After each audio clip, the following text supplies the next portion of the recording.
Aquí comienza Gólgota, el espacio dedicado a las cofradías, la revista sonora de nuestra Semana Santa en Sevilla Fútbol Club Radio.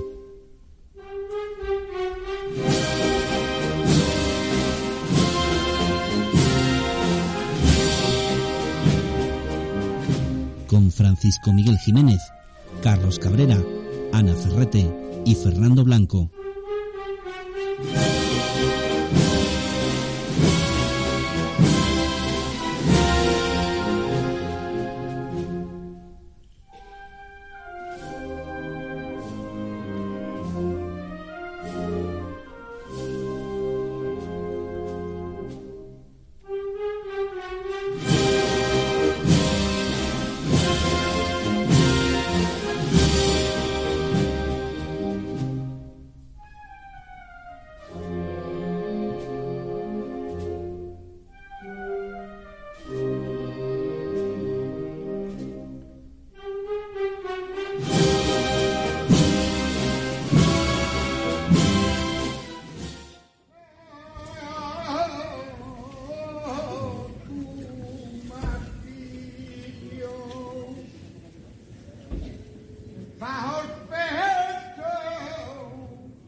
La estampa que escuchamos no es una estampa de Cuaresma, de Semana Santa.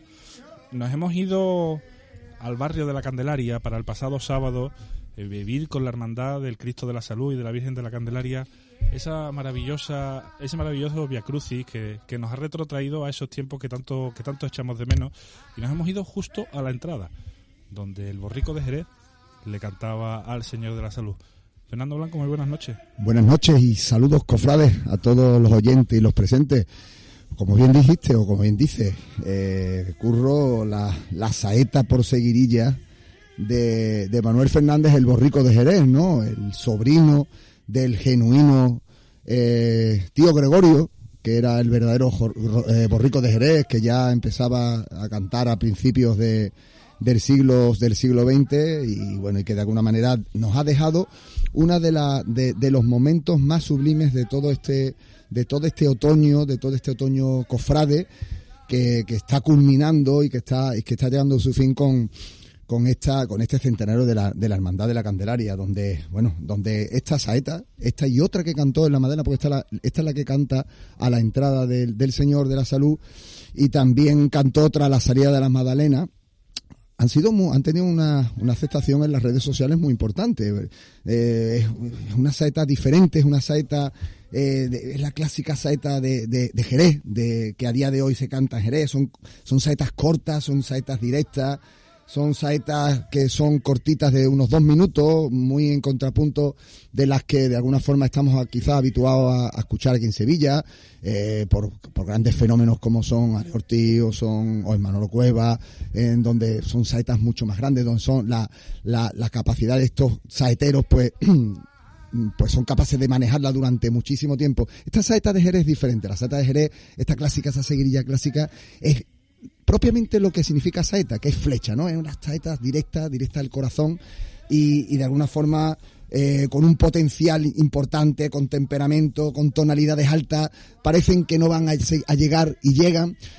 Yo creo que esto fue todo el derroche de capacidad y de cualidades que Manuel Fernández, el borrico actual de Jerez, pues nos deleitó y nos puso el corazón en un puño a todos los que estábamos allí, tanto en la Magdalena como en la plaza de San Nicolás, allí en la entrada de la parroquia, poniéndole el broche de oro a una jornada extraordinaria con ese Via Crucis tan magnífico que el Señor de la Salud pues tuvo a bien ofrecernos, y la Hermandad de la Candelaria. Curro. Pues hasta aquí Gólgota, hasta la semana que viene, amigos míos. Fernando Blanco nos ha dado aquí una historia que parecía que ya estábamos en mitad del programa. Ana Ferrete, muy buenas noches. Muy buenas noches, aquí desde el antiguo cortijo de la Gota de Leche, efectivamente. No se ha terminado el programa, pero vamos, casi, después de la pedazo de entrada que ha hecho mi compañero Fernando, pero vamos, no le falta razón, porque la verdad es que el sábado es que dejó estampa muy bonita. He visto fotografías, pues, evidentemente no estuve en todo el recorrido, pero sí que he visto fotografías, he visto vídeos, y esa estampa del Señor en la Magdalena, en fin, la verdad es que fue un día que va a quedar para la historia de la Hermandad de la Candelaria, y bueno, pues también en la retina de muchos sevillanos. Y qué bien leído el Vía Crucis, Fernando. Perfecto. La 12ª estación estuvo. Esa estación. Preciosa, ¿por qué, verdad? La he ido a traer, pero ya me ha dado cosa, ¿eh? Pero ¿cómo pronunciaste esa palabra Gólgota en la. Me cayó llovida, ¿eh? Medio de punta. Tanto la lectura como portaste después las andas del Señor en el zanco derecho. Esa foto también la he visto yo en redes sociales, por y cierto. en el zanco izquierdo, el hermano mayor de Gran Poder, ¿eh? Cómo iba igualado esto, ¿eh? Pues sí, porté al Señor de la Salud el pasado sábado un ratito porque nos invitaron a la Hermandad de Dulce Nombre, y hice de lector del Vía Crucis, de una estación del Vía Crucis, y hombre, un acto muy bonito participar en de esta manera en el centenario de la Hermandad de la Candelaria. Pues nosotros nos vamos a ir con la actualidad, señoras y señores, porque les traemos un programa andariego 100%, Fernando, Ana. Vamos a darnos un paseíto no solo por Sevilla, sino por la historia de Sevilla a través de muchas vicisitudes que vamos a tocar en el día de hoy. Pues así que, pues, Eduardo, cuando tú quieras nos vamos, que tenemos muchísimo por delante.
Síguenos también en nuestras redes sociales, en Twitter e Instagram, Gólgota SFC Radio.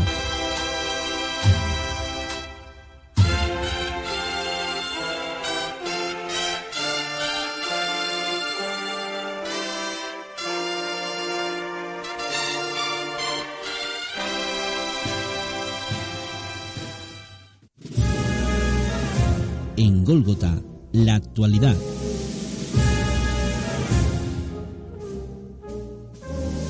Tiempo de actualidad en Sevilla Fútbol Club Radio, que de la mano del Foro Cofrade de Ana Ferrete nos informan de Nazaret a Sevilla.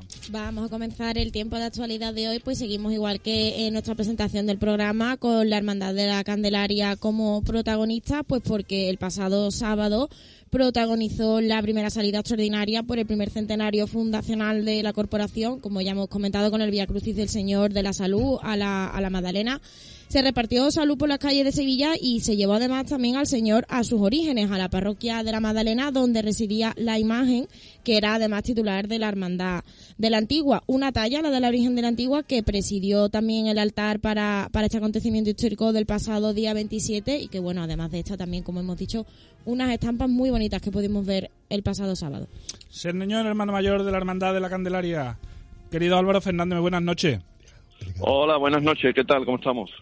Que bueno, pues hemos vivido en estos días pues la resaca del Vía Crucis del Señor, pero ya nos hemos metido pleno en las vísperas de la salida triunfal de la Virgen de la Candelaria. ¿Cómo está viviendo la hermandad estos días? Pues efectivamente, estamos de lleno, ¿no? Esperando que llegue ya ese ansiado día del 5 de diciembre, que después de varios retrasos y cambios, pues bueno, lo tenemos ya en las puertas y estamos viviendo pues como una especie de cuaresma, ¿no? De cuaresma otoñal, pero con muchísima ilusión y todo el trabajo previo a lo que es la salida de la procesión. Y de cara al sábado, yo me imagino que se siente la responsabilidad, bueno, he dicho el sábado, pero es el domingo 5. El domingo, es cierto. Se siente un poco la responsabilidad porque ya sabemos que la pica en Flandes la puso la Hermandad del Gran Poder en estos traslados del Señor y en esta santa misión que ha protagonizado la Hermandad del Gran Poder, pero un paso de palio en la calle con su banda y con todos sus avíos ya es otra historia. Bueno, sí, efectivamente tenemos con la salida del Gran Poder, bueno, pues ha sido magnífica, ¿no? Para la ciudad y lo necesario que era no solo para los barrios, ¿no? Sino para toda la ciudad. Y ahora, bueno, pues tenemos la suerte de poder salir con un paso de palio, que yo creo que es una cosa que en Sevilla pues se espera con muchísima ilusión después de 2 años, después de que lo hiciera la Virgen de la Encarnación de San Benito. Y bueno, con muchísima ilusión, lógicamente mucha responsabilidad, pero bueno, yo creo que está todo bien trabajado con todos los organismos, con el SECOP, la coordinación del SECOP, y esperemos que sea un día que disfrutemos no solo la Hermandad de la Candelaria, ¿no? sino toda la ciudad de Sevilla. Álvaro, buenas noches, soy Fernando Blanco. Buenas noches, Fernando. Hola, Álvaro. Un centenario que está siendo muy equilibrado, ¿no? Desde pasando por el Vía Crucis tan íntimo y tan extraordinario del Señor de la Salud del otro día, ahora a la exultante y la expresión más popular que va a provocar la Virgen de la Candelaria el domingo, ¿no? Intentando buscar siempre ese equilibrio, ¿no? La hermandad. Sí, bueno, es un poco el ADN de la Hermandad de la Candelaria, ¿no? Como nos gusta denominarnos siempre, somos una hermandad de barrio, una hermandad de barrio en el centro de Sevilla, y tenemos, bueno, pues esa dualidad, ¿no? De donde el recogimiento con lo que todos los hermanos y todos los devotos siempre, acogen al Señor. Y luego la explosión de fervor, ¿no? Que es la Virgen, ¿no? La luz de la Candelaria, y que siempre decimos que tenemos que esperar que la Virgen ilumine a toda la ciudad. ¿Estás satisfecho con cómo se desarrolló el Vía Crucis el pasado sábado?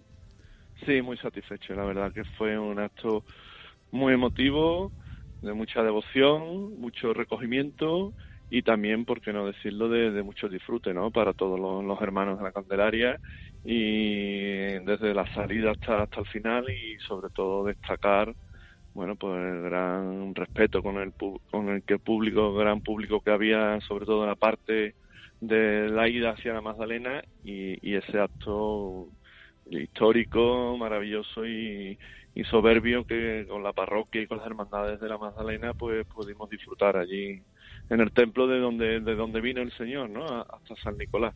Cuidando mucho el detalle, ¿verdad, hermano mayor? Cuidando mucho los detalles, como hemos estado comentando al principio, desde toda el coro la coral que iba cantando, la puesta en escena de la parihuela que de alguna forma se ha asentado desde aquel Vía Crucis del Consejo y forma parte ya de la hermandad, y de cómo se mimetiza con el Señor, y bueno, y como también hemos comentado, esos detalles flamencos, ¿no? Del borrico de Jerez, que le pusieron un broche y le pusieron una guinda a ese pastel, ¿no? Pues así es, ¿no? Yo creo que, como bien dice, cuidando los detalles, con un equipo de trabajo sensacional, tanto los miembros de toda la Junta de Gobierno como muchos hermanos que, no estando en la Junta, pues siempre están alrededor de su hermandad y colaborando y cuidando que esos detalles pues salga todo como nos gusta hacerlo, ¿no? Y como nos gusta disfrutarlo. Sé porque me lo han comentado, dicho un parito, que estamos en momentos de retranqueo, ¿no? ¿No es cierto, hermano? Va a suceder dentro de poco el retranqueo de la Virgen, ¿no? Efectivamente, dentro de unos minutitos va a tener lugar el retranqueo de la Virgen, y bueno, es un acto que queremos hacer puertas cerradas, porque bueno, todavía no se da las circunstancias como para en un sitio cerrado podamos estar tanta gente, y después de 2 años, bueno, pues hay que ver cosas y hay que garantizar que todo esté como suele estarlo, ¿no? Pero bueno, después del tiempo transcurrido, pues si cabe con más cuidado y con más miramiento, pues vamos a celebrar este retranqueo, ¿no? Para dejar ya a la Virgen en su paso en el centro del altar mayor, que es donde se va a ubicar para estar ya preparada para la salida. Álvaro, una última cosita. El tiempo no peligra, ¿verdad? Bueno, a mí no me gusta mirarlo mucho, Pero bueno, hay que mirarlo. Pero bueno, sí, efectivamente, la información que tenemos no hay ningún peligro. ¿El peligro del frío que puede hacer?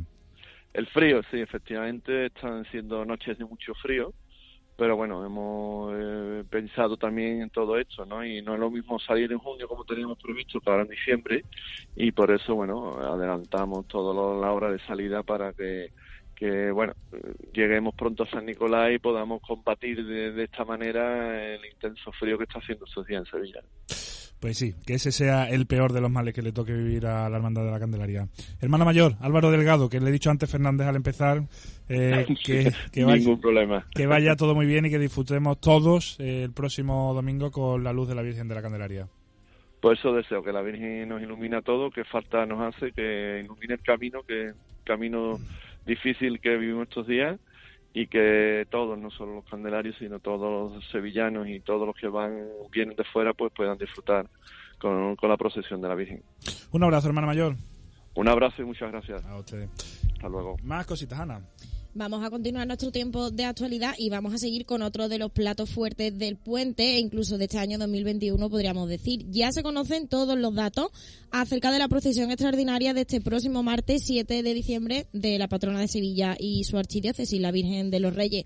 Con motivo de la celebración del 75 aniversario del patronazgo, en la víspera de la Inmaculada, la Virgen de los Reyes saldrá a las 4:15 de la tarde por la puerta de San Miguel por un recorrido totalmente diferente al que suele ser el habitual, ya que bueno, pues va a recorrer la Avenida de la Constitución para llegar al Ayuntamiento, donde se hará además una ofrenda floral al monumento de San Fernando en la Plaza Nueva, para continuar después por la Plaza de San Francisco, Hernando Colón, Alemanes, y ya entrar a las 7:30, en torno a las 7:30 de la tarde, por la Puerta de Palo. La Banda Sinfónica Municipal va a acompañar con sus sones el paso de la Virgen, en lugar de hacerlo abriendo el cortejo, como suele ser lo habitual cada 15 de agosto, así que podremos escuchar los sones de la Sinfónica de Sevilla acompañando a la Virgen de los Reyes. Y ya por último, pues también la Virgen ya se conoce que va a lucir el manto celeste, el de la coronación, que ya utilizará en las dos últimas extraordinarias, la del año 2013 por el Año de la Fe y en 2004 también, cuando se celebró el centenario de su coronación. Estaba yo pensando que la semana pasada hablábamos de que a Carmona le dijeron que no saliera la Virgen de Gracia. ¿Y por qué motivo sale la Virgen de los Reyes? Nación de Gracia, ¿no? No, por el 75 aniversario. Entonces sí. La verdad es que estamos muy ansiosos por ver a la patrona de nuevo en la calle, y además en un recorrido quizás también tan novedoso, más horas en la calle, y bueno, y con ese manto celeste que a mí por lo menos personalmente me vuelve loco. Totalmente. Más cositas, Ana. Tras la reunión informativa para los hermanos de este pasado martes, ya se conocen todos los datos del informe que el IAPH ha realizado sobre el estado actual del Cristo del Amor. La conclusión a la que ha llegado la hermandad tras este informe es que se va a meditar y plantear una estrategia de conservación para el crucificado de Juan de Mesa. En el informe se enfatiza el buen estado de conservación estructural, así como el dato de que la talla sí presenta una sola policromía, la primera y original. Esta policromía, sin embargo, según el IAPH, está oculta por capas añadidas a lo largo del tiempo, pues bueno, que en principio no han hecho más que degradar la obra y la talla original de Juan de Mesa. Y pues bueno, es una restauración del Cristo del Amor que ya veremos que pues si los hermanos del Amor lo decidirán en Cabildo, si se acomete esta restauración o no. En los próximos meses pues ya tendrá lugar el Cabildo, y se estima que la duración de la restauración pues tendrá unos 9 meses de duración. Pasito a paso. La Hermandad del Amor va pasito a paso. Por lo menos ya estamos viendo otros avances. Hoy se han publicado además en redes sociales una foto que por lo visto dan la sensación, y la verdad es que son impactantes, porque se aprecia quizás mucho más ese deterioro de la policromía que normalmente cuando uno ve la imagen tanto en el altar como a lo mejor en el paso, pues no se llega a apreciar con esa nitidez, ¿no? Pero también por lo visto esas imágenes están en un proceso como con unos rayos, una historia que de alguna forma, unas luces, que por lo visto de alguna manera esas fotos no son la imagen verdadera, ¿no? Eso no lo ve la vista, ¿sabes? Y ahí al ver la visión de las imágenes que se han publicado en las redes, la verdad es que eran sorprendentes, y decía, bueno, pues así no, cómo se ha deteriorado el Cristo del Amor en este tiempo desde la última que lo vimos. Que la gente sepa que no es todo, no es la situación que se percibe. Es correcto. unas fotos de estudio. Más cositas, Ana Ferrete. La sección de glorias del Consejo ha designado a la Virgen del Carmen de Calatrava para presidir el pregón de la gloria del próximo año 2022. La titular de esta hermandad de gloria del siglo XVI es una talla anónima atribuida a Cristóbal Ramos o en principio al Círculo de Cristóbal Ramos en el siglo XVIII y ha sido la última de las designaciones que nos faltaban por conocer, que viene a unirse a la ya conocida de Manuel Vizcaya como pregonero y a la de José Cabrera, que lo tuvimos aquí la semana pasada como cartelista del pregón. Pues por unos minutos no llegamos a la elección de la Virgen de las Glorias porque fue la semana pasada sobre las 10:15 y nos pilló saliendo del estudio, pero nos alegramos enormemente por la Hermandad del Carmen de Calatrava, porque no es cuestión de merecimiento, pero si lo fuera, la Hermandad del Carmen de Calatrava lo merecía hace muchísimo tiempo, y por caché y por señorío de la Hermandad del Carmen, pues Sevilla va a tener un pedazo de procesión de gloria. La verdad es que cierra ya la terna definitivamente, con el pregonero Julio Cuesta, el cartel de la Semana Santa Manolo Cuervo, Manolo Vizcaya pregonero, como ha dicho Ana, el cartel José Cabrera, la Virgen de Calatrava y el Señor de los Panaderos en el Vía Crucis. Ya está todo resuelto. Ya está todo. Ya no nos queda por saber nada más. ya disfrutarlo, llegado el momento. Que sea. Más cositas. Se culminó este martes el proceso electoral en la calle Alfonso XII, y es que la Hermandad del Santo Entierro celebró un cabildo de elecciones con una alta participación de hermanos y además un resultado muy ajustado, resultando finalmente elegido Fermín Vázquez como hermano mayor, imponiéndose al que era actual diputada mayor de gobierno, Valeriano Amaya, pues por tan solo 4 votos de diferencia, de ahí que digamos que han sido bastante ajustadas. Bastante ajustadas. Hicimos la semana pasada con un poquito de WhatsApp, un poco de proselitismo de la candidatura de Fermín, pero porque es muy amigo nuestro, pero que la Hermandad del Santo Entierro le deseamos lo mejor, sea quien sea su hermano mayor, y en este caso es Fermín, pues nos alegramos. Si hubiera sido Valeriano, nos alegramos igualmente.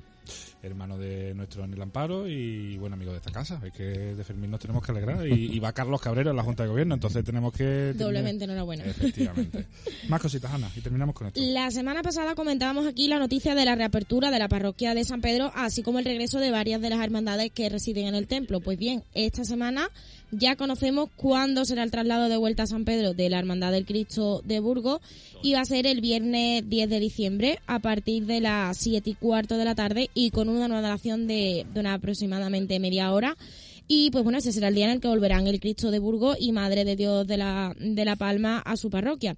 Hasta ese día, tanto la Vigilia de la Inmaculada como la veneración a la Dolorosa tendrán lugar en su actual sede temporal, la Capilla Casa Hermandad, así que hasta el día 10 de diciembre seguirán allí. Bueno, pues se van conociendo fechas también de la Hermandad del Cristo de Burgos. Pues nosotros hemos corrido un poquitín en la actualidad porque no queremos quitarle ni un minuto a los próximos temas que tenemos, porque si esto fuera un equipo de fútbol, hoy tenemos a la delantera del Paris Saint-Germain en el programa. Vamos a tener dentro de un momentito a M como nosotros, y después, en un ratito, al profesor Manuel Jesús Roldán. Así que yo de ustedes no me perdía ni un minuto de lo que queda de programa. Vámonos, Eduardo.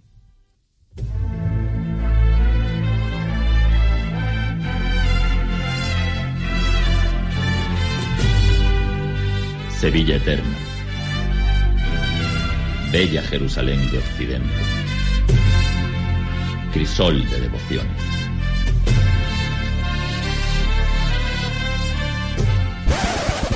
Podemos echarle poesía, pero lo que nos gustan son los pasos, y mucho. Y tú nos entiendes. Gólgota. La Semana Santa como tú la hablas. En Sevilla Fútbol Club Radio.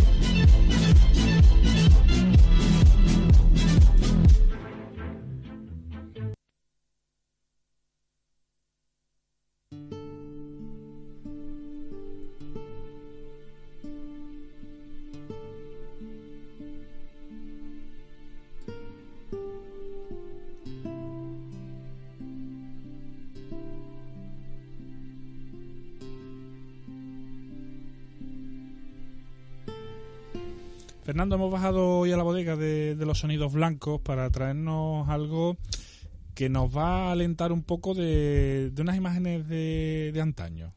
Sí, la verdad es que catalizando, como nos gusta decir en esta casa, con este tema y esta semana, porque iba a decir fin de semana, pero yo creo que lleva siendo una semana muy candelaria.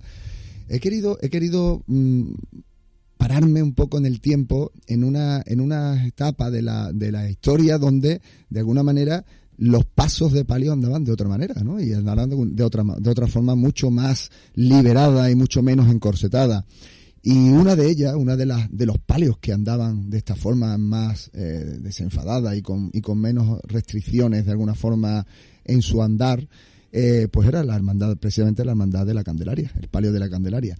Y he intentado buscar sonidos evidentemente mucho más antiguos, porque en la actualidad ya no se dan así, y sobre todo eran ese paso de costero a costero que en muchos momentos, muchos de los palios que en antaño, los años 70, los años 80, principios de los años 90, pues empezaban pues nos mostraban que en algunas, sobre todo en algunas de las marchas, pues en esos estribillos pues dejaban los costaleros esas caderas un poco más pronunciadas y de alguna forma pues daban ese efecto de costero a costero que poco a poco se fue retirando y se fue perdiendo en el tiempo, ¿no? Había hermandades como San Esteban, como Refugio, la Virgen de Refugio de San Bernardo, la Virgen de los Ángeles de los Negritos y por supuesto la Virgen de la Candelaria, la Virgen de la Cabeza, también de las 7 palabras. Mostraban mucho sobre todo en la marcha campanilleros, en la parte del estribillo, ese son y ese compás mucho más largo, ¿no? Pues he querido de alguna forma mostrar y volver a esos finales de los 80, principios de los 90, a la Candelaria por la alfalfa en esa primavera donde sonaba campanillero y donde le pido a los oyentes que cierren los ojos y que imaginen a la Virgen de la Candelaria que el domingo va a poder discurrir. Y quién sabe si rememorando este centenario y rememorando momentos del pasado, pues puede recuperar algunos de esos sones y esos andares que de alguna manera hacían mover las caderas a la Virgen de la Candelaria.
Se ha posado diciembre en esta casa, en Sevilla Fútbol Club Radio, en esta ciudad y en nuestro calendario. El calendario ya solamente le queda una hoja y ya por fin le podremos pegar un tirón a 2021, pero es que diciembre nos traía muy buenos hilos de los que tirar.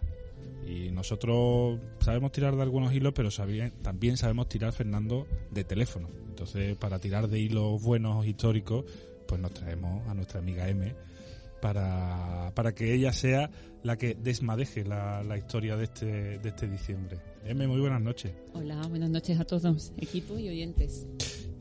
No sé si lo dijimos fuera de micro o dentro del micro, pero lo prometido es deuda, ¿eh? La ponemos al principio del programa para que no tenga que correr, como en otras ocasiones. Os lo agradezco. y nosotros te agradecemos tu implicación, tu paciencia con nosotros y sobre todo lo que te curra tu sección.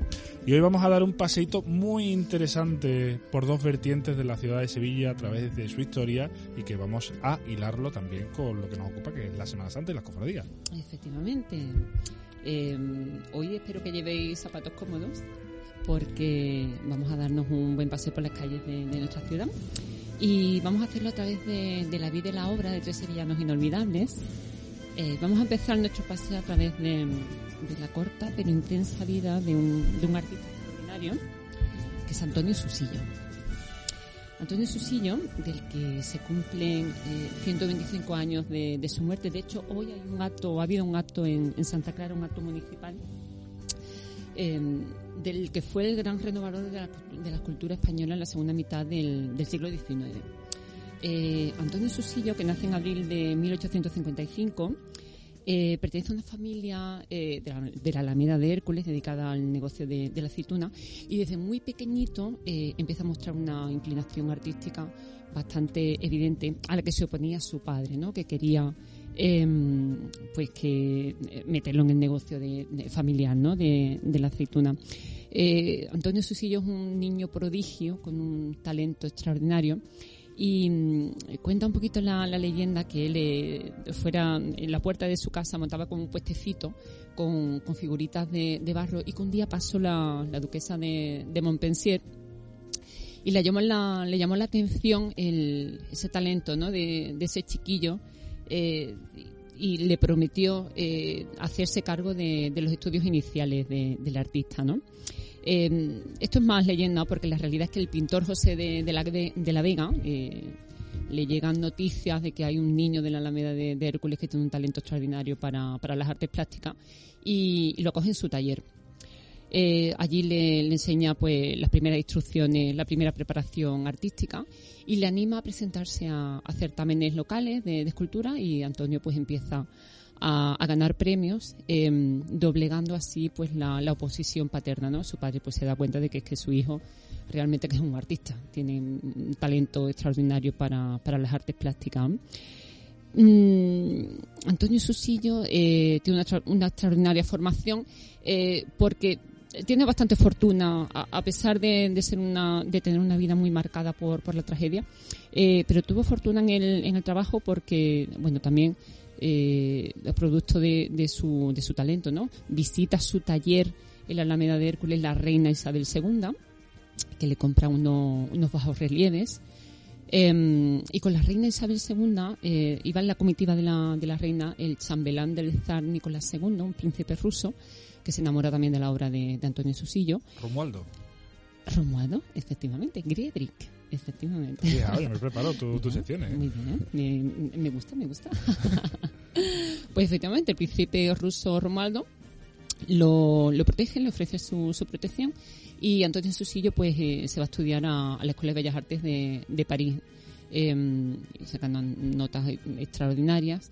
Aparte también recibe una beca municipal y va a estudiar a Roma, completando así una preparación bastante completa, que lo que hizo pues fue modelar un poquito más el talento innato que tenía Susillo. En 1878 se casa por primera vez con Antonia Huerta Zapata, que será el gran amor de su vida. Pero por desgracia, ella muy jovencita, se casa con 19 años y al año pues fallece por tuberculosis, y además pierde de forma prematura a su hijo Manuel, su primogénito, ¿no? Entonces eran hechos que marquen la vida de Antonio Susillo, y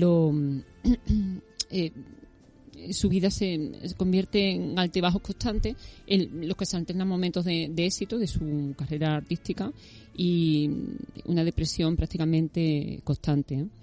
El estilo de Antonio Susillo, de su escultura, al principio pues es sobrio, neoclásico, figurativo, pero con tintes modernistas gracias a su formación en Francia, ¿no? Resultando, pues, como os he comentado, pues el gran renovador de la escultura española en la segunda mitad del siglo XIX, y una grandísima figura también de las artes plásticas a nivel europeo.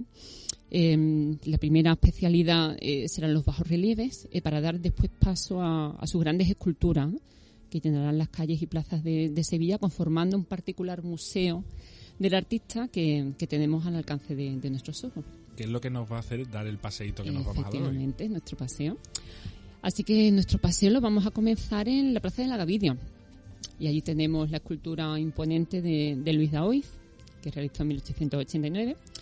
Daoiz, el héroe sevillano del levantamiento del 2 de mayo, en Madrid contra la invasión francesa.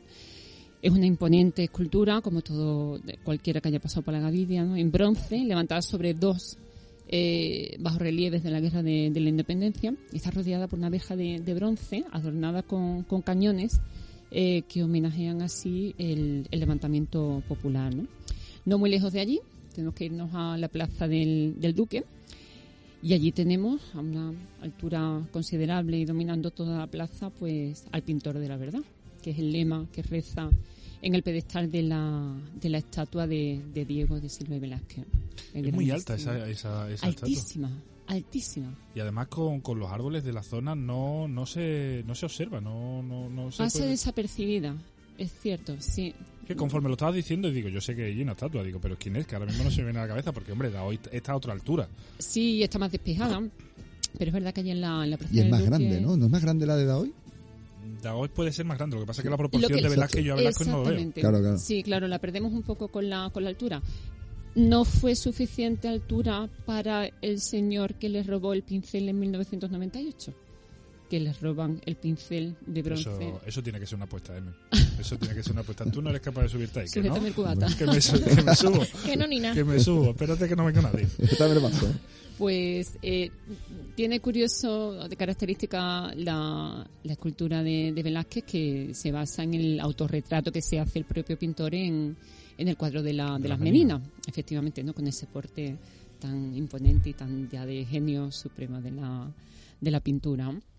Bueno, pues ahora sí tenemos que enfilar la calle Tetuán, Plaza Nueva, Avenida de la Constitución, Puerta de Jerez, y así llegamos al Palacio de San Telmo. El Palacio de San Telmo es Palo de las Fronteras, ¿verdad? Sí, Palos de las Fronteras. Exactamente. Sí. En esa fachada, en la balaustrada, sí, que adorna la fachada, está la Galería de los Sevillanos Ilustres, que tengo la impresión que no todos los sevillanos saben quiénes son los 12 personajes que adornan esa fachada de San Telmo, ¿no? Yo sé decirte 7 o 8, no sé decirte más. Pues son bastantes. Es un encargo de los duques de Montpensier, con los que mantuvo Antonio Susillo amistad durante toda su vida. Y si miramos de derecha a izquierda, empezamos por Martínez Montañés, que curiosamente porta el busto del Gran Poder, porque el Gran Poder hasta 1930, que no localiza Heliodoro Sancho una nota en un archivo de protocolo por el que se atribuye la obra a Juan de Mesa, que era su autor, pues hasta entonces se atribuía a Martínez Montañés, ¿no? Después tenemos a Rodrigo Ponce de León, el duque de Cádiz y uno de los capitanes generales de la Reconquista de Granada. Después vuelve a esculpir a Diego de Silva y Velázquez. Miguel de Mañara, filántropo y fundador del Hospital de la Caridad, que además hace Antonio Susillo una réplica que será su obra póstuma, que es la otra escultura de Miguel de Mañara que hay en los jardines de la Caridad. Después aparece Lope de Ruega, dramaturgo. Diego Ortiz de Zúñiga, historiador local, fundamental, obligada lectura para cualquier amante de la historia en esta ciudad. Fernando de Herrera, importantísimo poeta del siglo de oro. De nuevo esculpe a Luis Daoiz. Benito Arias Montano, un humanista y teólogo sevillano que fue consejero de Felipe II y participante en el Concilio de Trento. A Murillo, maestro de la Escuela Sevillana de Pintura. A Fernando Juan de Rivera, mecenas cultural de la ciudad, impulsor del Hospital de las Cinco Llagas. Y a Fray Bartolomé de las Casas. Ese es mi favorito. Sí. Fray Bartolomé de las Casas es mi favorito. Pues aquí comentamos en la primera sección de las huellas del arte que Fray Bartolomé de las Casas fue nombrado obispo de Chiapas en la parroquia de la Magdalena.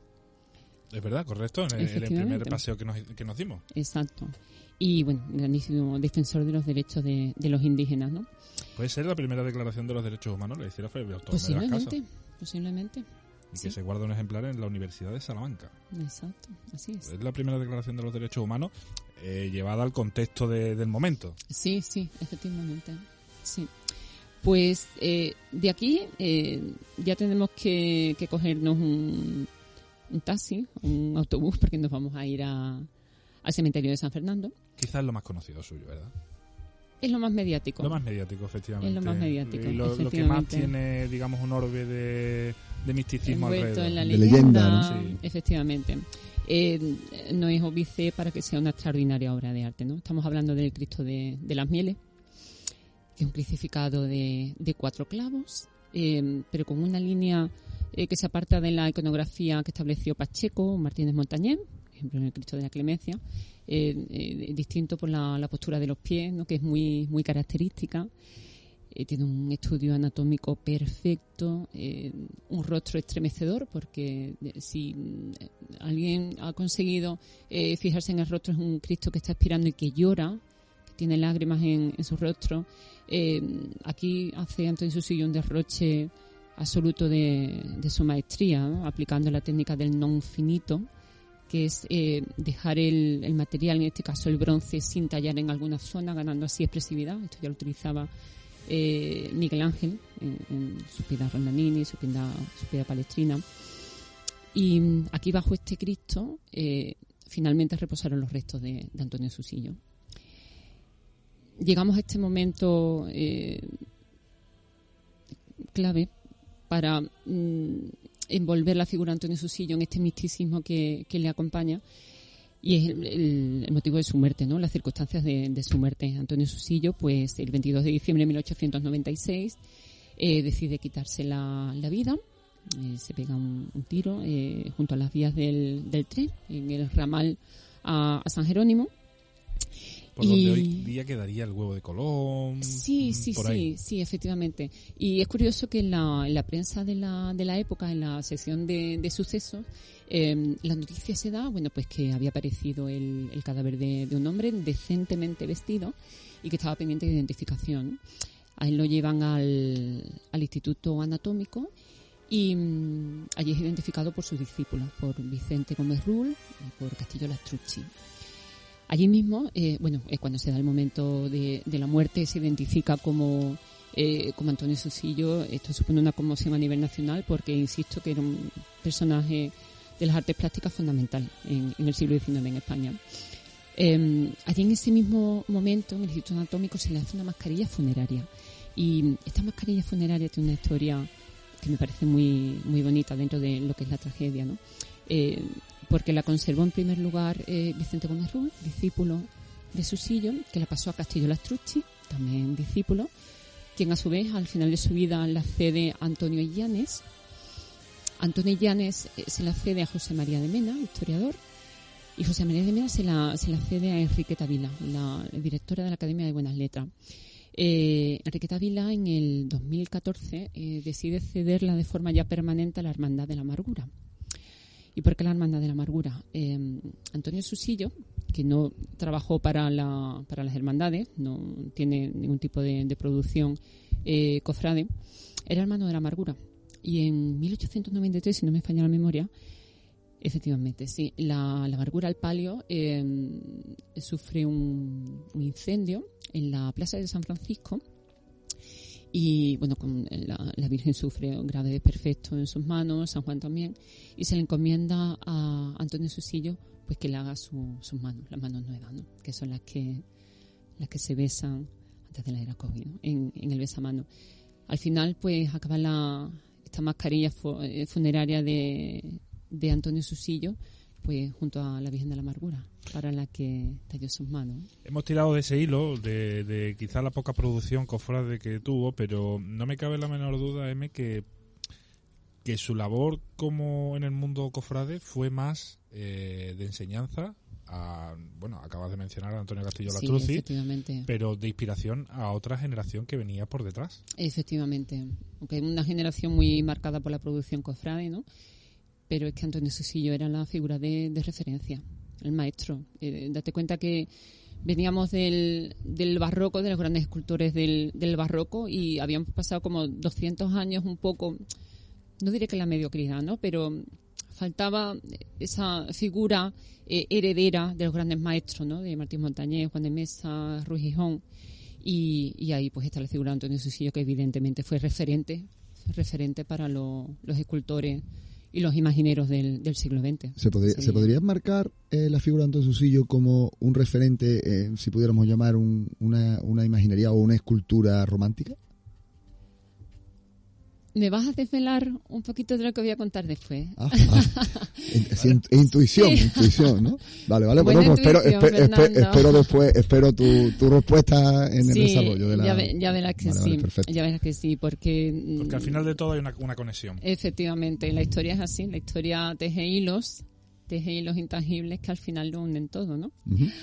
Entonces, pues... Te espero, Jaime. Te espero. Sí, me vas a encontrar.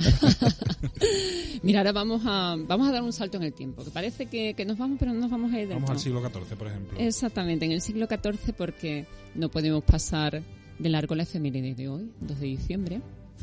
2 de diciembre, pues hoy cualquier sevillano de pro que se precie de amar la historia, pues tendría que haber enfilado la calle de Doña María Coronel, que es tanto de Sábado Santo, que me gustan mucho las servitas por ahí. Por supuesto. Mucho. Bueno, pues tenemos que hacer una semblanza a la señora Doña María Fernández Coronel, cuyo cuerpo incorrupto pues se puede visitar cada 2 de diciembre en el monasterio de Santa Inés, en la calle que lleva el nombre de su fundadora, Doña María Coronel. Bueno, pues Doña María Coronel es hija del alguacil mayor de Sevilla, que también era consejero privado del rey Alfonso XI, y esposa de Juan de la Cerda, que era descendiente directo de la línea directa de Fernando III el Santo. Resulta que tanto su padre como su marido pues acaban decapitados por orden de Pedro I, el rey Pedro I, el cruel o el justiciero. Claro, el cruel, es que no después de... Bueno, puede ser cuando conozcamos toda esta historia, el que no la conozca verá, porque, hombre, el amable no era. No, amable no era, tiene un carácter dificilillo, que digo yo. Porque claro, tanto el padre como el marido de Doña María Coronel se habían sublevado contra él, porque, bueno, la subida al trono de Pedro I se ve envuelta en luchas nobiliarias. Y bueno, pues Doña María Coronel pierde sus bienes, que son confiscados por el rey, que además el rey se encapricha con ella y empieza una historia de persecución y acoso que llevará a María pues a huir primero a la ermita de San Blas y después a refugiarse tras los muros del convento de Santa Clara. Allí, en un primer intento de acoso, María consigue escapar una argucia, dice la leyenda, ¿no?, que cavan un foso al lado de la torre de Don Fadrique, la entierran allí, le echan tierra encima y por puro milagro, pues crecen hierbas, perejil, al parecer, y bueno, pues pasa desapercibida, no la encuentra el rey y bueno, consigue escapar de esa situación, esa difícil situación, ¿no? Ya en el segundo embate del rey, la persigue por el convento y la encuentra en las cocinas de Santa Clara, y allí, pues acorralada por el rey, pues donde decide María pues verterse el aceite hirviendo en el rostro y el pecho, dejándola marcada ya para siempre, ¿no?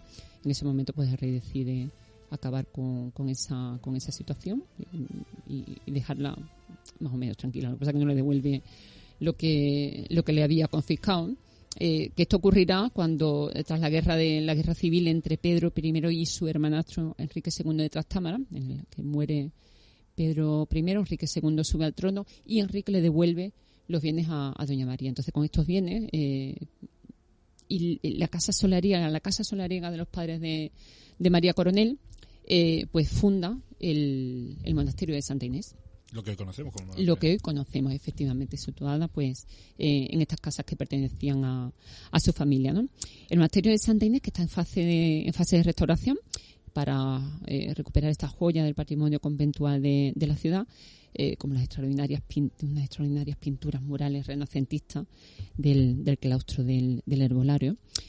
Y bueno, en la iglesia del convento tenemos obras de Francisco de Ocampo, de Juan de Mesa. Y encima del coro de la iglesia tenemos un retrato de María Coronel que le realiza José Domínguez Becker. Y aquí empieza una conexión entre la familia Becker y el monasterio. José Domínguez Becker era tío segundo de Valeriano y de Gustavo Adolfo. Pues Gustavo Adolfo Becker también sitúa aquí en este monasterio su famosa leyenda de Maese Pérez, el organista. Efectivamente. De hecho, tras la reja del coro podemos ver el órgano, ¿no?, de la leyenda. Y mirad cómo son los hilos de la historia. Aquí me vas a encontrar ya, Fernando. Aquí os vais a encontrar, en esta calle os veis. Porque Gustavo Adolfo Becker murió un 22 de diciembre, como Antonio Susillo. Antonio Susillo, el escultor beckeriano, romántico. Dicen los críticos, algunos críticos que han estudiado la figura de Susillo, que él quería ser Becker. Él quería ser como Becker. Ambos comparten una extrema sensibilidad que parece nacer de la melancolía que les acompañó durante toda su vida y que se traduce en una obra de una belleza arrebatadora y que nos ha llevado de la mano en este paseo que terminamos entre las mieles del Cristo, del cementerio, el órgano de leyenda de Santa Inés y las manos de la amargura. Bueno, por favor. Los vellos de punta, ¿eh? Sí. Me han puesto los vellos de punta. El final de M ha sido espectacular. Porque además el romanticismo del que tú hablabas al principio es llevar unas actitudes a tu vida. Correcto. Y al final, pues lo que hizo Susillo, lo que hace Becker con el final de su vida, es todo llevar el romanticismo a su vida. Pero con un matiz, sin saberlo y sin ser consciente. Porque muchas personas creen que ser romántico es adrede o es provocado. No. El matiz que diferencia al verdadero romántico, que Becker, Susillo y toda esta gente, era que eran así, vivían, porque vivían, como has dicho tú, con una profunda melancolía, que es lo que hoy llamamos trastornos depresivos. O sea, eran personas, la melancolía no era más que el origen en su forma de expresión de la depresión. Entonces, estamos hablando de personas depresivas que vivían en situaciones traumáticas continuas, no superadas, no elaboradas, y en esa elaboración, en esa sensibilidad que le provocaba esto, creaban.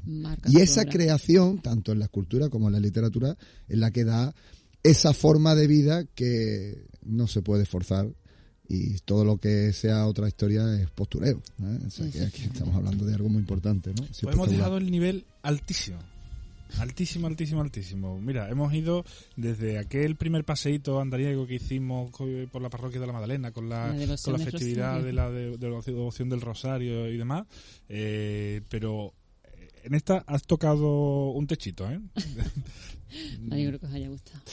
Te esperamos aquí para 2022. Te hemos renovado el contrato por un año más. Muy bien. Pues nada, yo estaré encantada de volver. Que muchísimas gracias, María. Gracias a vosotros, siempre. Ha sido un placer, porque para redondear el círculo ya nos faltaba que nos hablaras de Larra, pero Larra no tenía nada que ver con las cofradías. No podía yo meterlo en ninguna cofradía, ¿no? pero ha sido una experiencia y un paseo maravilloso por esta huella. Muchas gracias por acompañarme. Vámonos, Eduardo.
Sin duda, este afamado bordador que ocupa nuestra sección de archivo histórico es de sobra conocido por todos a día de hoy.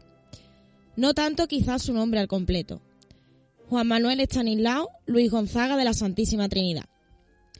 Juan Manuel Rodríguez Ojeda, artista y vestidor sevillano, fallecía al término de un mes de noviembre de 1930. Hace ahora 91 años. Residente en la actual calle Duque Cornejo, Rodríguez Ojeda fue un diseñador fundamental en dos etapas significativas del bordado sevillano. La posromántica, en la que compartió taller con las hermanas Antúnez, y la regionalista, que él mismo creó en torno al año 1900, elevando así el diseño a una categoría artística superior. Grandes obras marcan sin duda sus diferentes etapas. Las bambalinas de la Virgen de la Victoria o la Virgen de las Lágrimas, los bordados del palio de mayor dolor y traspaso, la túnica persa, el manto de malla verde o también conocido como camaronero, el manto de la Virgen del Valle, el de la Virgen del Subterráneo. Un sinfín de obras de las cuales la mayoría aún perduran en nuestros días.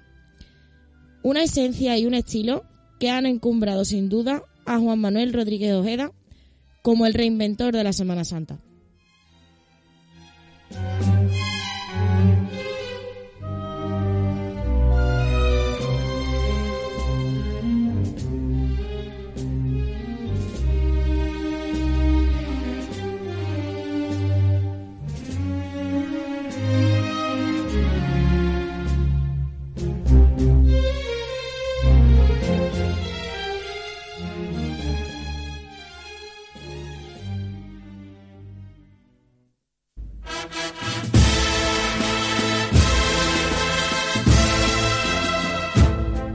Reportaje cofrade, cabildo de oficiales.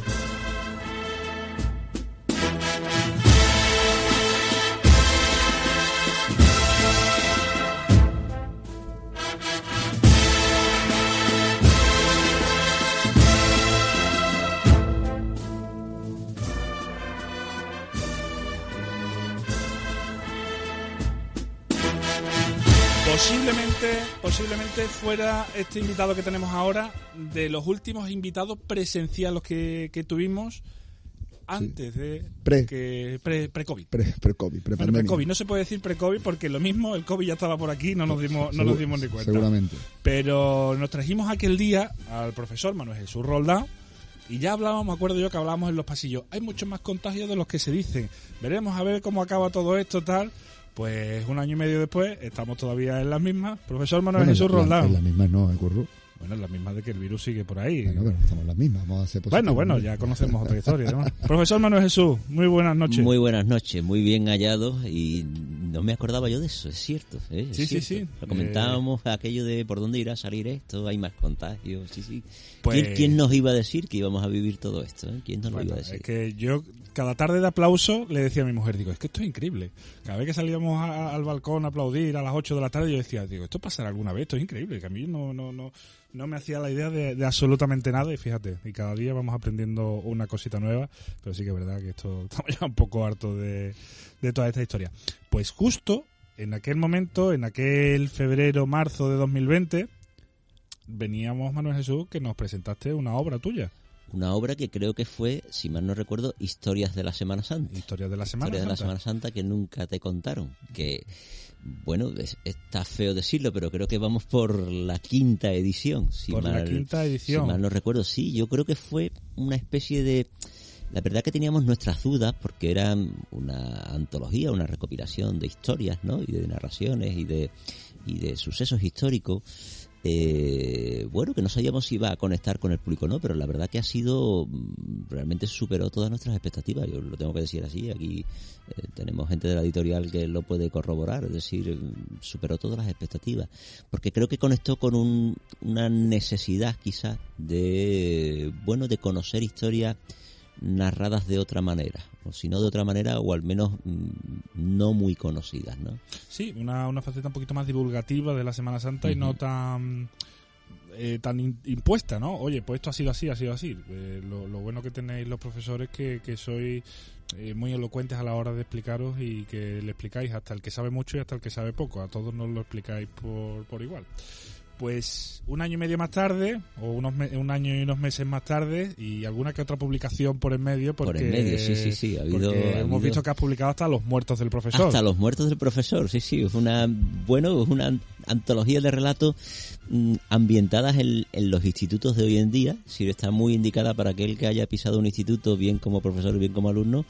Y yo creo que se va a ver muy identificado con las ilustraciones y con un libro que entra en el terreno del relato corto y que entra en un terreno que yo creo que está por investigar, ¿no? Que es la literatura juvenil, ¿no? Que conecte con un alumnado que muchas veces es difícil de conectar en el tema literario. Totalmente. Sí. Bueno, pues en este mes de noviembre, el 29 de noviembre, se presentaba Estampas de la Semana Santa que nunca te enseñaron, una mirada distinta acerca de la fiesta popular e insólita de la Semana Santa de Sevilla.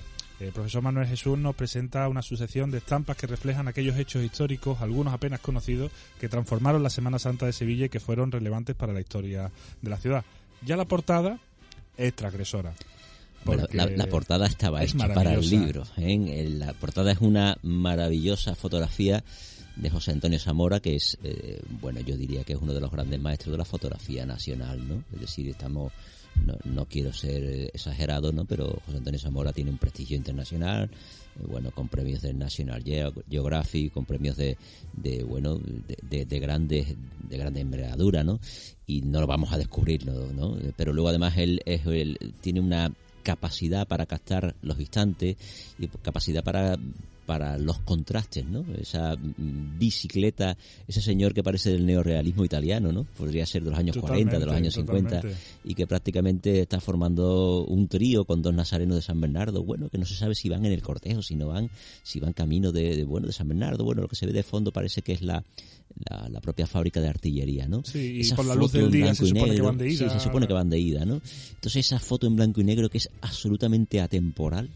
Yo porque me has dicho que es de Zamora. De Zamora. Si no me dice que es de Zamora, te digo, pues es perfectamente del siglo XVIII. Sí, casi. Pero bueno, porque sí. El blanco y negro te da eso. El blanco y negro da ese contraste. Yo, de hecho, tengo que agradecerle públicamente. Él siempre dice que el agradecido es él, ¿no? Pero agradecerle públicamente que cuando vi la fotografía pensé que era la fotografía del libro, sin duda alguna. Se la pedí, aparte de que, él podríamos tirar de muchísimas fotografías, porque realmente es un captador de imágenes muy poco al uso, ¿no? No solamente de la Semana Santa de Sevilla, sino prácticamente de la última fiesta más recóndita de España, pero de la Semana Santa sabe captarla desde un punto de vista no muy habitual, es decir, no cae en el tópico de la postal, ni cae en la idealización, ni cae en los momentos archirrepetidos, ¿no? Sino que con muy pocas fotos sabe decir muchísimo. Bueno, Jesús, historias de la Semana Santa que nunca te contaron. Estampas de la Semana Santa que nunca te enseñaron. ¿Una segunda parte de este primer libro? ¿Puede ser un complemento? ¿Has buscado? ¿Hay pendiente una trilogía? Sí. Bueno, en realidad es prácticamente una trilogía. De hecho, pronto casi lo venderé así, ¿no? Y perdón por la expresión de lo venderé. En realidad yo, con el paseo editorial, inicié un camino referido a la Semana Santa, que fue la Semana Santa de la Transición. Entonces, digamos que esa fue realmente, o esa es mi trilogía, ¿no? De hecho, yo lo veo así, ¿no? Ese fue un estudio periodístico, se había basado en lo que yo había trabajado, recopilado en ABC, que me pareció de una etapa muy interesante porque realmente no se había estudiado. Es decir, yo creo que hay periodos de la historia de la Semana Santa que, a fuerza de estar relativamente cercanos, no los hemos conocido, ¿no? O no los hemos estudiado. De forma que hice ese estudio de la Semana Santa de la Transición. Lo metí entre el año 73 y el año 82, creo que es esa década la que incluimos. Luego opté por esas historias de la Semana Santa y casi un poco cierra esa trilogía, ¿no? Con ese concepto de las estampas, ¿no? En realidad está un poco, a continuación del anterior, aunque son historias absolutamente independientes, no tienen nada que ver unas con otras, ¿no? Uh-huh. Este libro está dividido en tres fases, digamos, ¿no? O en tres partes del libro, que son historia del arte y de artistas, y interior y exteriores.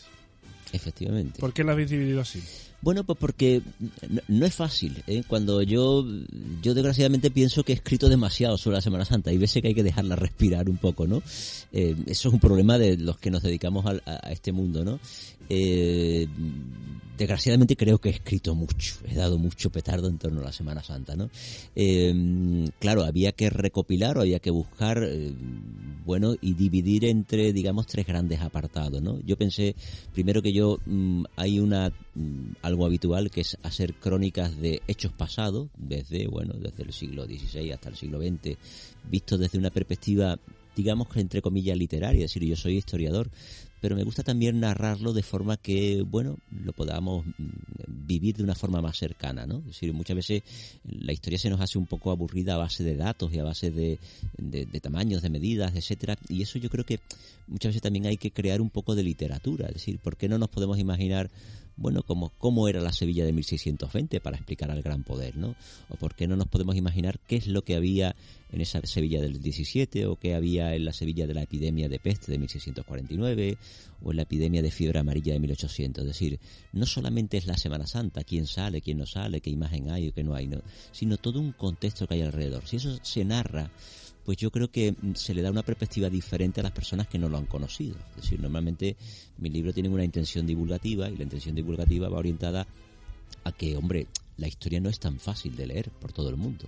A pesar de que yo sea historiador, yo sé que la historia de forma ardua o de forma absolutamente científica, pues para el gran público le cuesta, ¿no? Entonces yo creo que es necesario esa faceta de divulgación, incluso con cierto toque literario, que acerque a la gente a la Semana Santa. De hecho, eso de que nunca te mostraron o de que nunca te enseñaron, yo muchas veces pienso, ¿habremos caído en la idea de ser pretenciosos? No es esa la idea. Es pensar que hay mucha gente que eso no lo ha conocido. Porque además, Manuel Jesús, y perdóname Fernando que me habías pedido la palabra, sobre historia de la Semana Santa tampoco se ha escrito tanto. Me refiero, hay una corriente literaria que ahora, vamos a sacar historias que están ahí y que vamos a enseñarle a la gente, pero de historia está el Bermejo, que es simplemente una recopilación de datos, el de Santiago Montoto, y no mucho más. Pues no mucho más, y son contextos históricos. Son contextos históricos. De hecho, nosotros hicimos también, digo nosotros porque como sabéis, junto a Paco Robles y Álvaro Pastor, también en la misma editorial del Paseo, sacamos una historia general de la Semana Santa, que intentamos que cubriera un poquito esa laguna. Es decir, ese sí es un libro más de historia, pero nos encontramos con que hay grandes periodos de la Semana Santa que están por historiar, especialmente, por ejemplo, el siglo XVIII, creo que está muy por historiar, ¿no? Y hay en los últimos tiempos hay grandes aportaciones importantes, pero normalmente son aportaciones muy acotadas, ¿no? Yo creo que, por ejemplo, la de Rocío Plaza, también en la editorial del Paseo, sobre esos años finales del XIX y esos años de comienzo del siglo XX, creo que también es una grandísima aportación para entenderlo. ¿Por qué? Pues porque, hay que contextualizar una guerra de la independencia, hay que contextualizar el periodo de Godoy, hay que contextualizar la Ilustración, todos los problemas que tuvo legales en la ciudad, etcétera, etcétera, para luego insertar la Semana Santa en ese contexto. Claro, eso lo ha hecho muy poca gente, muy poca gente, porque, entre otras cosas, historiar la Semana Santa, cuando nos acercamos al mundo universitario, siempre ha quedado visto de forma como muy despectiva. Es decir, el que se dedicaba a historiar la Semana Santa era el capillita friki. Porque era fácil y porque era lo que le gustaba. Y porque era lo que le gustaba, y entonces en muchas ocasiones se caía también en una especie de positivismo histórico-artístico, ¿no? Es decir, voy a contar cuántas lágrimas tiene la Virgen, cuál es su medida y tal. Eso creó una escuela que se ha ido repitiendo mucho y yo creo que hay que despegarse de ella. Es decir, voy a ser claro, Jesús Palomero le contó las lágrimas a la Virgen. No sigamos contándole las lágrimas a las vírgenes, porque ya sabemos las que tienen, ¿eh? Entonces, de ese molde muchas veces es muy difícil salir, ¿no? Yo he intentado salir en algunos aspectos desde el punto de vista científico, es decir, irnos a la fuente histórica, y luego también desde un punto de vista mínimamente literario, ¿no? Porque hay que acercar a la gente muchas estampas que realmente no conoce. No se conoce. En general tenemos un público muy especializado en determinados datos, en determinadas músicas, en determinados conocimientos de candelería, de detalles, etcétera, etcétera. Pero luego hay un gran público que desconoce, pero grandísimo público que desconoce la riqueza de la Semana Santa histórica, claro. Se bucea muy poco.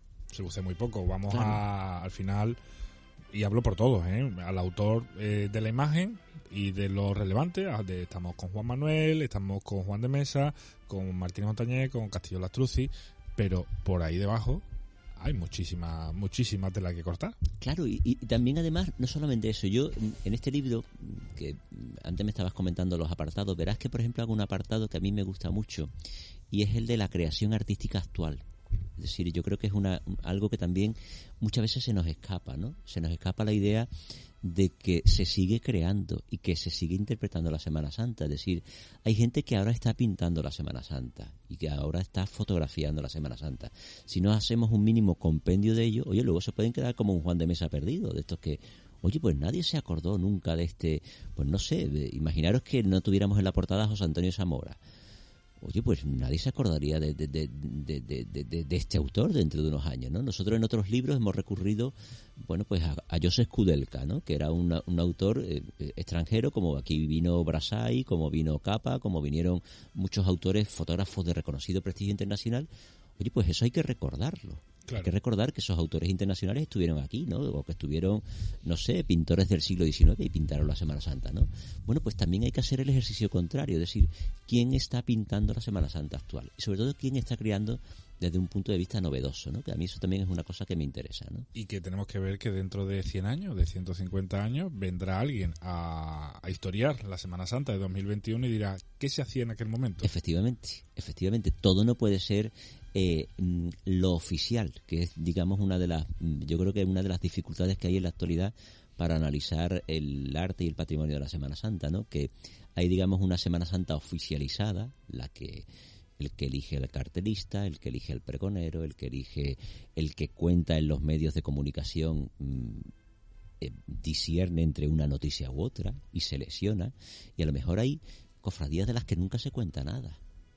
Por ejemplo, te lo digo yo, que soy hermano de dos cofradías muy diferentes, que son los Javieres y Pasión.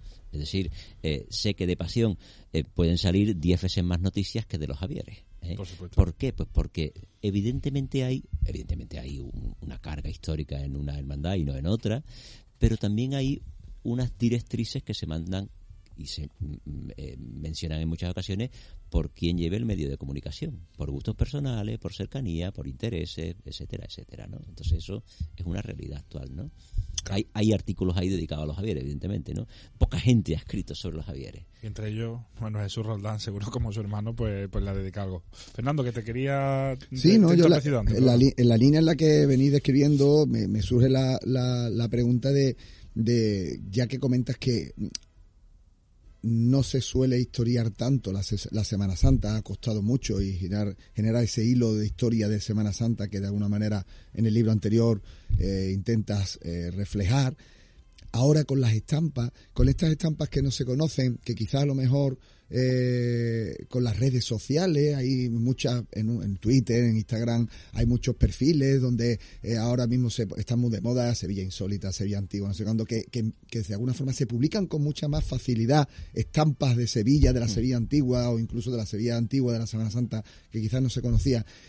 ¿Qué es más difícil o qué es más complicado? ¿Encontrar las historias que no se conocieron o las estampas? Creo que es más complicado las historias que no se conocieron, porque las estampas hoy en día, cualquier buscador con cierto interés, de hecho yo creo que cada vez es más difícil encontrar una estampa difícil, porque, bueno, hay auténticos frikis de la materia, yo el primero, que, bueno, ya buscamos en museos extranjeros, en colecciones y se encuentran cosas muy interesantes, Yo recuerdo alguna fotografía que he encontrado, pues, del archivo fotográfico del Ayuntamiento de Navarra, y hay una foto maravillosa de la Esperanza Triana del 19, por ejemplo, ¿no? O de el Museo Victoria en Albert, que tiene un fondo fotográfico, o de museos europeos que, curiosamente, como muchos fotógrafos venían a la Sevilla del 19 y hacían fotografía, pues siempre hay alguna de Semana Santa, ¿no? Generalmente muy conocida, pero siempre hay alguna diferente. Pero la historia es más compleja de encontrar. Es decir, hoy en día vivimos en un mundo muy de la imagen, y cualquiera que, tenga capacidad para buscar imágenes, es relativamente fácil encontrarlas, relativamente, porque sigue habiendo archivos particulares que realmente nos siguen sorprendiendo. Es decir, hay raros el día que en internet nos miramos y no encontramos algo que nos sorprende muchísimo, ¿no? Pero ¿quién busca esas historias? Esas historias o bien se buscan en archivos, que eso es muy difícil porque el archivo además nos cuenta muy poco, o bien se buscan en la literatura de la época. Y no hay tanta gente que lea la literatura de la época, ni tanta gente a lo mejor que conozca a personas que vivieron, es decir, estos mayores que todavía te pueden poner en pie cosas que ocurrieron hace 40, 50, 60 años. Eso dentro de unos años desaparecerá. Y si no se escribe, pues claro, es una ¿Tú crees, Manuel Jesús, que dentro de 200 años habrá un libro que hable del COVID, de la Semana Santa del COVID? Claro, pero vamos, dentro de 200 años y dentro de dos, eso yo me imagino que hay varias mentes por ahí pensando que están ahí creando, claro, sin duda. Hoy en día, claro, lo que pasa es que nosotros en historia es muy importante que la inmediatez no es buena, es decir, ahora ha surgido, de hecho ya se ha publicado algo, una memoria gráfica de lo que han sido esta Semana Santa del COVID. Es más, yo os voy a anticipar algo que creo que se puede anticipar ya también. La historia general de la Semana Santa va a salir pronto con 2 capítulos nuevos que hemos escrito sobre el año 20 y el año 21. Es decir, se le va a añadir los 2 años COVID, ¿no? Una exclusiva, una exclusiva, lo estoy contando por primera vez, Aquí Gonzalo me está mirando, pero lo estoy contando por primera vez, ¿no? Hemos hecho un esfuerzo narrativo de contar qué ocurre en el año 20 y qué ocurre en el año 21, desde 2 perspectivas muy diferentes. Lo hemos hecho entre Álvaro Pastor y un servidor. Una perspectiva creo que es brutal porque prácticamente le falta por decir aquello de fuese y no hubo nada, que creo que lo acaba diciendo, y la otra perspectiva a lo mejor es más periodística, que puede ser la mía, que es la crónica del año 21, ¿no? Que realmente comienza en el año 20, porque se suspende la Semana Santa en el año 20, en un día de los Santos Inocentes. Es decir, esto parece una confabulación que cuando se lea dentro de 200 años, como me comenta, pues dirán, hay que ver que se suspendió una Semana Santa el Día de los Santos Inocentes del año anterior. Bueno, pues por ahí cogí el hilo y narré lo que ha sido esta no Semana Santa o Semana Santa diferente de este año 2021, ¿no? Entonces eso lo hemos intercalado y saldrá pronto, lo estoy contando como absoluta novedad, que lo sepáis. Además yo creo, sin leer ni una sola línea de esto que nos cuenta el profesor Manuel Jesús, Roldán tiene incluso más dificultad porque la Semana Santa del 21 ha sido más complicada que la del 20. La del 20 nos decían, están ustedes en casa y están en casa. Pero en el 21 estábamos en la calle. Ramos de flores en la iglesia. Ramos de flores, claro. El policía local yendo con... Claro, eso se acabó convirtiendo en una especie de la nada, ¿no? Sin embargo, el 21 sí ha sido muy complicado porque además socialmente y psicológicamente hubo muchísimas vertientes para afrontarla, ¿no? Es decir, hubo desde aquellos que se amoldaron, aquellos que se vieron cómodos, lo cual es muy preocupante. Yo creo que esto, dentro de las cofradías, sí, acomodados. Muy acomodados. Es decir, igual que el COVID ha creado evidentemente un rastro de muerte y un rastro de tara mental o de dificultad mental en mucha gente que vamos a arrastrar durante muchos años, al mundo de las cofradías le ha aportado una comodidad en gente que ha dicho, bueno, es que esto a lo mejor puede ser, no, esto no es la Semana Santa. La Semana Santa es un fenómeno en la calle.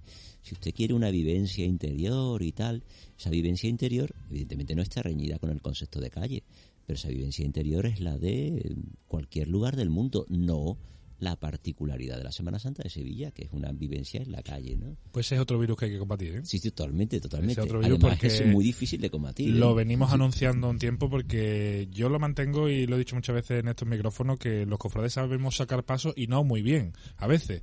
Quiero decir que en el momento que nos han sacado un poco de nuestro contexto habitual, nos hemos visto con los pies fuera del tiesto y no hemos sabido cómo reaccionar.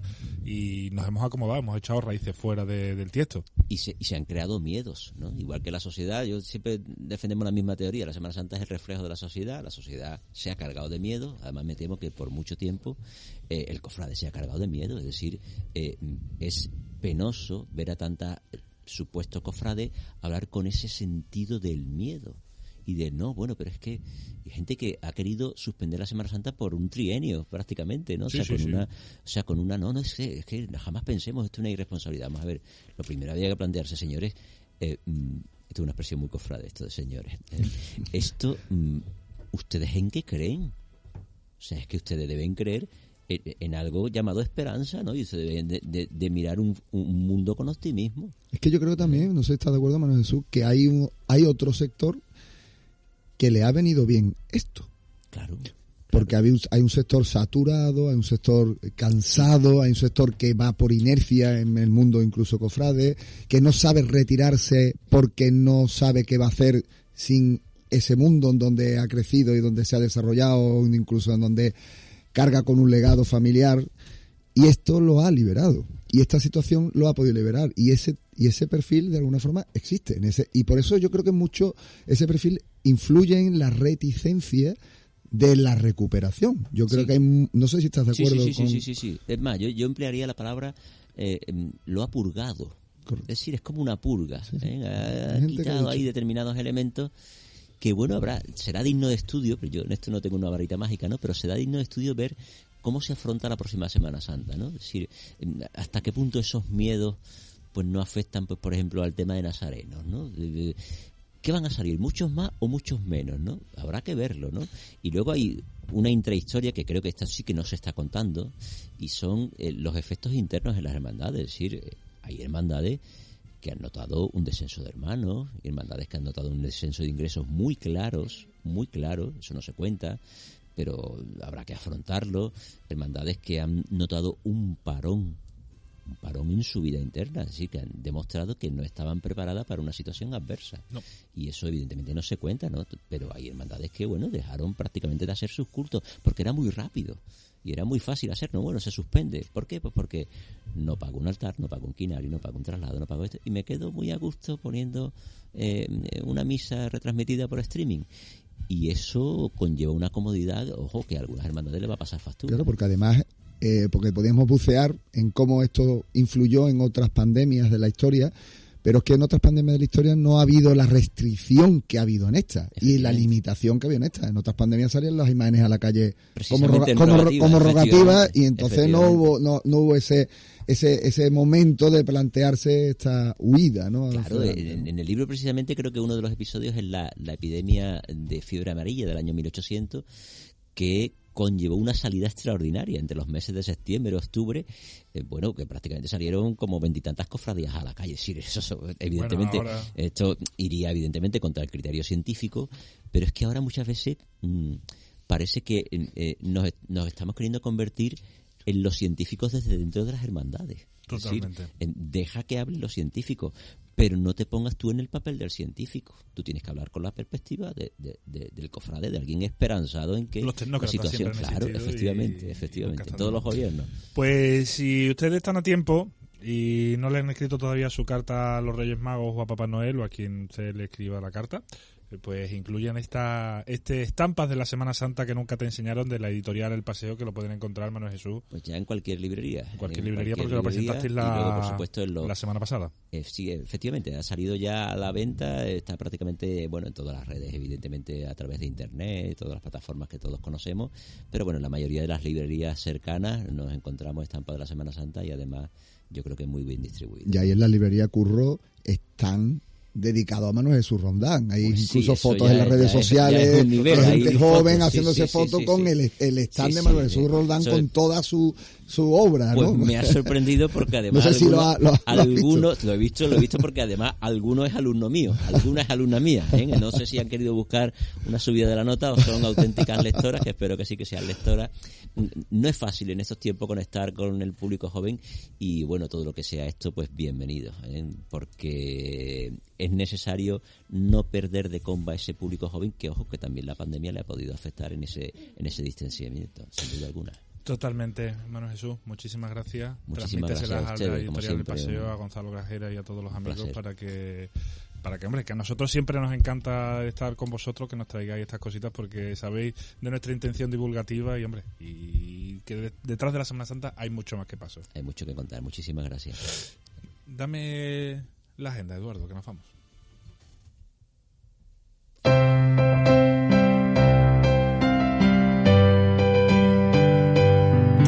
Cuéntame la agenda, Ana Ferrete. Pues tenemos una agenda grande y extensa, porque la verdad es que estos días se une, aparte se une el primer fin de semana de diciembre, se une con el Puente de la Inmaculada, los días festivos, en fin, tenemos una agenda bastante extensa. Los platos fuertes ya lo hemos comentado aquí anteriormente. La salida de la Virgen de la Candelaria el domingo 5 desde las 3 de la tarde y el martes día 7 la de la Virgen de los Reyes a las 4:15 de la tarde.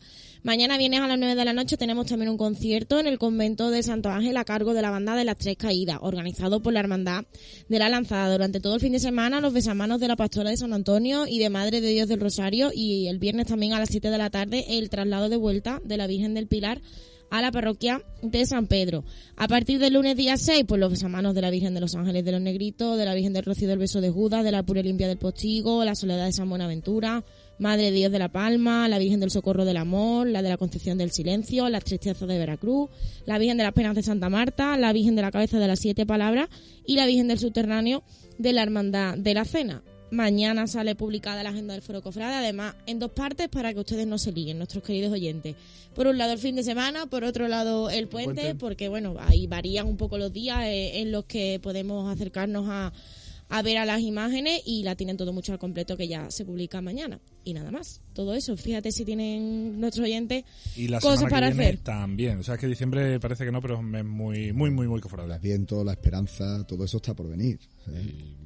Y lo que cuelga y lo que no sale en la agenda, que empiezan las igualadas, que empiezan ya a moverse historia.